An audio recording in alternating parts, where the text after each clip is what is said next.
دو تین چیزیں ہی ہیں بھائی جس پہ بیان بار بار کرنا پڑتا ہے. انسان کا بچہ کسے کہتے ہیں پہلے یہ سمجھو, اس کو کلیئر کرنے کی ضرورت ہے. نمبر دو, پھر ہمیں سیدھے راستے پہ چلنے کے لیے جو موٹیویشن چاہیے اس پہ بھی ہمیں کون چلاتا ہے؟ قرآن چلاتا ہے.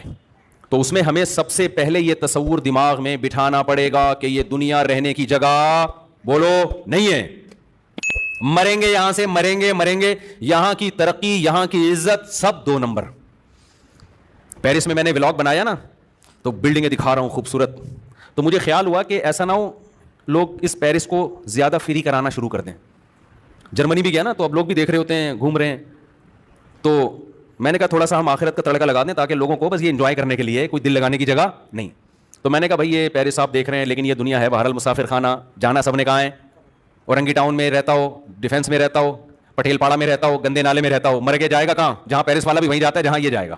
تو دل لگانے کی جگہ نہیں ہے. نیچے لوگوں کے کمنٹس, ان مولویوں کو دیکھو خوب انجوائے کر رہے ہیں, پیرس گھوم رہے ہیں, اور ہمیں کیا کہہ رہے ہیں؟ دنیا دل لگانے کی جگہ نہیں. میں نے کہا پاکستانی قوم جو ہے نا ماشاءاللہ تبصرہ کرنے میں پیچھے نہیں ہے.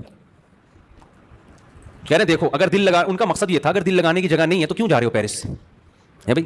اور اگر گئے ہو تو تمیز سے مسجد میں جاؤ, اللہ اللہ کرو, تبلیغ کرو, پتلی گلی سے نکلو. ہمیں یہ بلڈنگیں اور یہ اتنا خوبصورت کیوں دکھا رہے ہو بھائی؟ دل لگانے کی جگہ پہلے تو جانا ہی نہیں چاہیے پیرس آپ کو. یہاں بیٹھ کے پیرس والوں میں بیان ہو سکتا ہے کہ نہیں ہو سکتا؟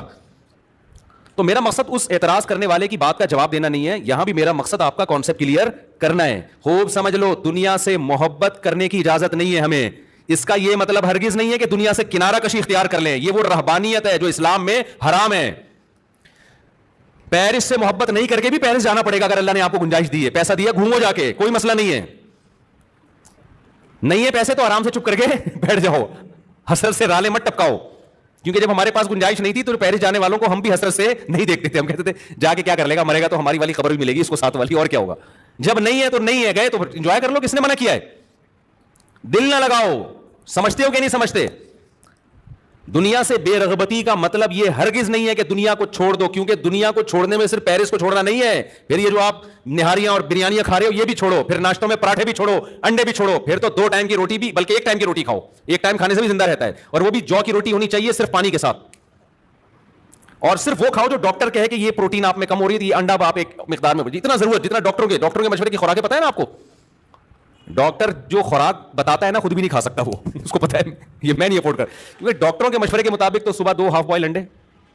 اور ایک دفعہ ہم نے اسکول میں پڑھا تھا, اس کے بعد میں نے کہا اللہ آئندہ کبھی ہم مشورہ ہی نہیں لیں گے ڈاکٹر سے کھانے سے پہلے کیا کھانا ہے. تو وہ تو بڑی ایک لگی بندی خوراک ہے نا, باقی تو ہم غریبیاں اپنے زبان کے ذائقوں کے چٹخارے پھوڑ رہے ہوتے ہیں.